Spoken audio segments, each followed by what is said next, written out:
Tonight, a father knows who killed one of his sons, and he's still searching for the people responsible for killing another son just a few months later. 4 men have been indicted by federal prosecutors for a violent crime spree that spanned across into the city and included the shooting of Sergeant Isaac Carrington and several homicides and carjackings. In a story you'll see only on 2, Eddie Kadam sat down with the father who has had to bury 2 of his sons in separate shootings over the last year alone.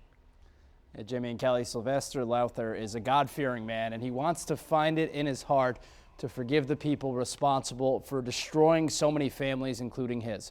His sons were hardworking fathers, both killed in carjackings and left for dead. It hurts so bad. No day is easy for Sylvester Lowther. His oldest son, Taven, carjacked and killed in June of last year.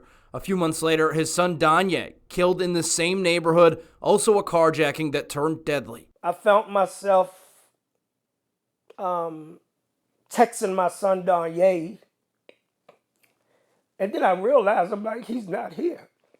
He'd recently gotten Taven a job working with him. We would hang out all the time, we would talk, and right before that day he got murdered, we was together that night, and it was just so special. It was extra joy, it was extra love. It was like he just kept saying, "Pop, we having a good time, Pop, I love you, Pop," and it was just special. So to get that news, it was really heartbreaking. Federal prosecutors indicted these men and 2 others for a violent crime spree that included killing Taven and shooting Baltimore Police Sergeant Isaac Carrington. According to the indictment, the criminal organization used violent crimes to intimidate people who were interfering with their money-making enterprise. All 4 men had a record, and one of them was charged with first-degree murder in 2006 when he was only 16. Sylvester is thankful that these men were finally caught, but says that the system failed to keep them behind bars. At that point, it failed me. It failed a lot of people.